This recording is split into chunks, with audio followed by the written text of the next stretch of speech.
हर हर महादेव दोस्तों, स्वागत है आपका हमारे YouTube चैनल पर। आज की वीडियो में हम सुनेंगे शिव महापुराण श्री रुद्र संहिता पंचम खंड का 50वां अध्याय, शुक्राचार्य को मृत संजीवनी की प्राप्ति। संत कुमार जी बोले, हे व्यास जी, अब मैं आपको यह बताता हूँ कि दैत्य गुरु शुक्राचार्य को भगवान शिव से मृत्युंजय नामक मृत्यु को जीत लेने वाली उत्तम विद्या कैसे प्राप्त हुई। एक बार की बात है, शुक्राचार्य वाराणसी नामक नगरी में जाकर भगवान विश्वनाथ का ध्यान करते हुए उनकी घोर तपस्या करने लगे।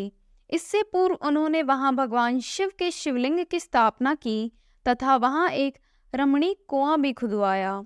तत्पश्चात उसमें शिवलिंग को 32 सेर पंचामृत से 1,00,000 बार अभिषेक कराने के बाद सुंदर सुगंधित द्रव्यों से स्नान कराकर उस अमृतमय ज्योतिर्लिंग की स्थापना की। फिर शिवलिंग पर चंदन और यक्षकंधर्म का लेप किया।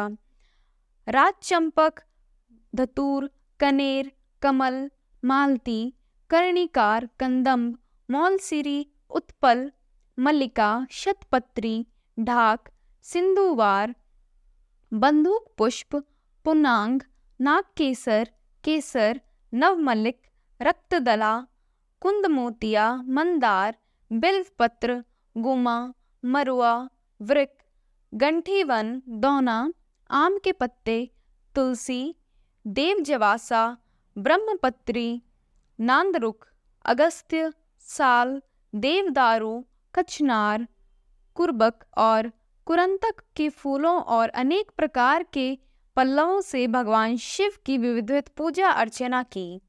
भगवान शिव के सहस्त्र नामों का जाप कर उनकी स्तुति की।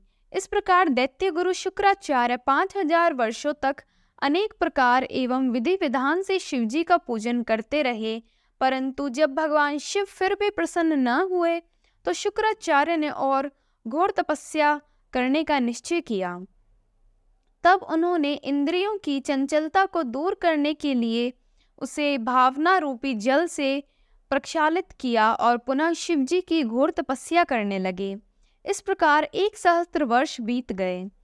तब भृगुनंदन शुक्राचार्य की दृढ़ता पूर्वक की गई उत्तम तपस्या को देखकर भगवान शिव बहुत प्रसन्न हो गए और उन्होंने अपने प्रकाशमय रूप के साक्षात दर्शन शुक्र को देने का निश्चय किया। पिनाकधारी भगवान शिव शुक्राचार्य द्वारा स्थापित किए गए शिवलिंग में से प्रकट हो गए और बोले, हे भृगुनंदन महामुनि, मैं आपकी इस घोर तपस्या से बहुत प्रसन्न हूँ। आप अपना इच्छित वर मुझसे मांग सकते हो। आपकी प्रत्येक इच्छा मैं अवश्य पूरी करूँगा। मांगो, क्या वरदान मांगना चाहते हो।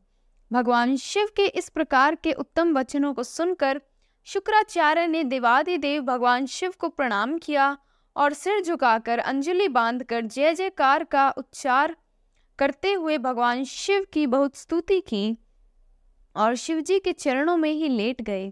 तब भगवान शिव ने उन्हें अपने चरणों से ऊपर उठाया और अपने हृदय से लगा लिया। तब भगवान शिव बोले, हे शुक्र, आपने जो यह मेरा ज्योतिर्लिंग स्थापित किया है और इसकी नियम पूर्वक कठिन आराधना की है, इससे मैं तुम पर बहुत प्रसन्न हूँ। कहो, क्या मांगना चाहते हो। देवाधिदेव महादेव जी के वचन सुनकर शुक्र पुनः उनकी स्तुति करने लगे। तब भगवान शिव ने देखा कि शुक्राचार्य कुछ नहीं मांग रहे हैं। भगवान शिव, जो कि सबके हृदयों की बात जानते हैं, संसार की कोई वस्तु उनसे ना तो कभी छिपी है और ना कभी छिप सकती है, मुस्कुराकर बोले, हे भृगुनंदन, हे महातपस्वी शुक्र, आप निश्चय ही मेरे परम भक्त हैं। आपने इस पवित्र काशी नगरी में मेरे ज्योतिर्लिंग की स्थापना करके उत्तम मन से भक्ति में आराधना की है। जिस प्रकार एक पुत्र अपने पिता का आदर एवं पूजन करता है, तुमने उससे भी बढ़कर कार्य किया है। अतः मैं तुम्हें यह वरदान देता हूँ कि तुम अपने इसी रूप में मेरे उदर में प्रवेश करोगे तथा मेरी इंद्रिय मार्ग से निकलकर मेरे पुत्र के रूप में जन्म ग्रहण करोगे। तुम्हें मैं अपनी मृत संजीवनी नामक विद्या भी प्रदान करता हूँ, जिसे मैंने अपने तपोबल द्वारा रचा है। तुम्हारे अंदर तप की अनमोल निधि है, जो कि तुम्हारी योग्यता है। इस विद्या का प्रयोग तुम जिस मृत जीव पर भी करोगे वह निश्चय ही जी उठेगा। तुम आसमान में चमकते हुए तारे के रूप में स्थित होगे और सभी ग्रहों में प्रधान माने जाओगे। जब तुम्हारा उदय होगा वह समय अति शुभ माना जाएगा और उसमें विवाह एवं सभी धर्म कार्य किए जा सकेंगे। सभी नंदा, प्रतिपदा, षष्ठी और एकादशी तिथियां अत्यंत शुभ मानी जाएंगी। तुम्हारे द्वारा स्थापित किए गए यह ज्योतिर्लिंग इस संसार में तुम्हारे ही नाम अर्थात शुक्रेश नाम से विख्यात होगा। जो मनुष्य श्रद्धा और उत्तम भक्ति भाव से इसकी पूजा अर्चना करेंगे उन्हें सिद्धि की प्राप्ति होगी। जो मनुष्य पूरे वर्ष शुक्रवार के दिन शुक्र ताल में स्नान कर शुक्र के लिंग की अर्चना करेंगे वे सौभाग्यशाली होंगे और उन्हें पुत्र की प्राप्ति होगी। यह कहकर देवाधिदेव महादेव उसी ज्योतिर्लिंग में समा गए। तत्पश्चात दैत्य गुरु प्रसन्न मन से अपने धाम को चले गए। ओम नमः शिवाय।